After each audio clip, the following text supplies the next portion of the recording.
Hey, what's going on, everybody? Today is Wednesday, August 31st. My name is Jesse. This is Sports Talk. Let's get the ball rolling.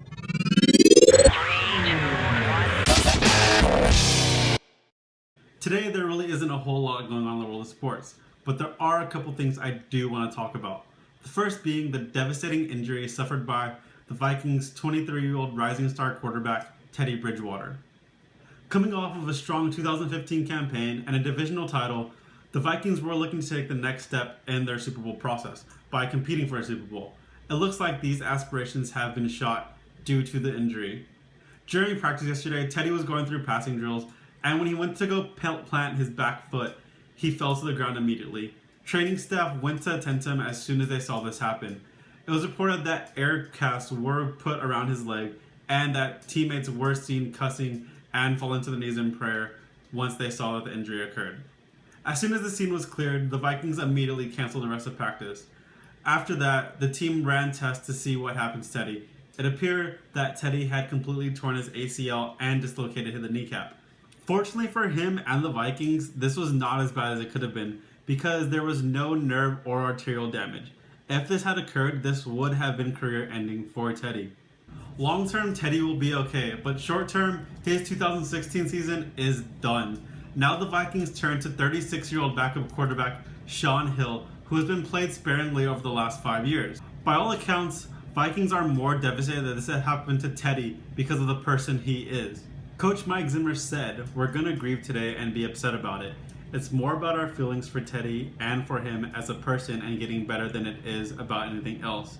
Teddy's a great kid and he'll be back as soon as he possibly can, if it is real bad. We're going to keep fighting." Many other NFL players tweeted out their prayers and thoughts for Teddy.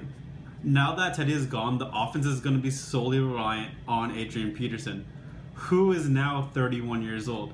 Yes, he is used to carrying the ball so many times, but typically running backs after the age of 30, production does decrease. So, how much longer can Adrian be the workhorse that he was in the past? The Vikings do have enough weapons on the outside to make defenses somewhat pay attention to them, but until Shaun Hill shows that he can beat them with his arm and that the receivers can create some separation on their own, defenses will solely game plan around Adrian Peterson. Now on some NBA news. If you haven't heard, DRose, now of the New York Knicks, is in sort of a messy legal situation. He is being sued by Jane Doe, who claims Derek, along with two other friends, drugged and raped her.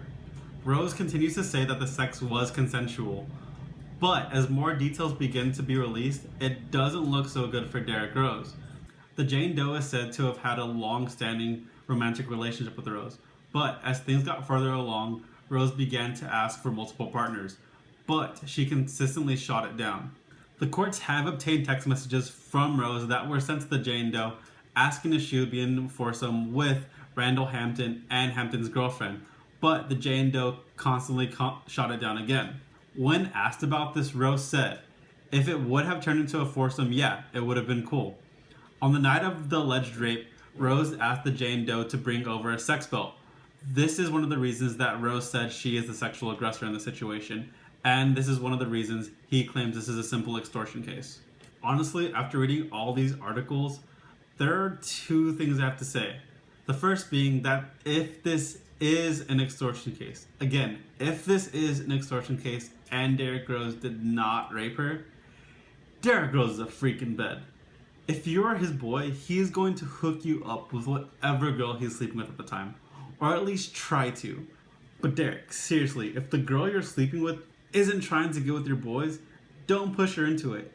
If it's something that you really want to happen, just drop her. You can find any other girl in New York that'll be willing to do it. You're a multi-million-dollar basketball player who travels city to city, who could probably have this happen the first road game of the season, and you won't have to worry about seeing this girl ever again.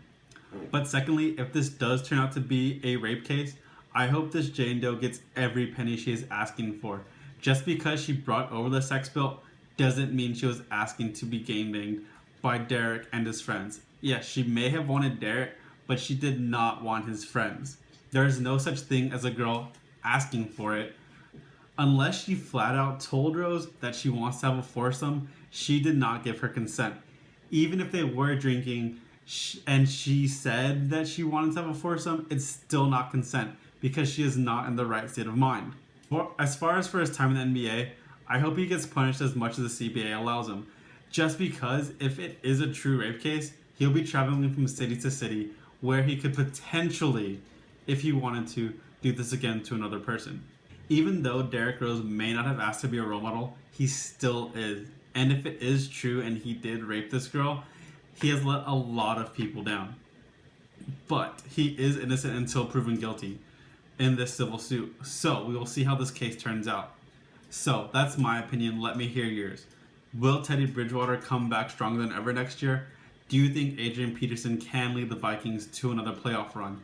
And what do you think of Derrick Rose? Do you think he's guilty, or is this a simple extortion case?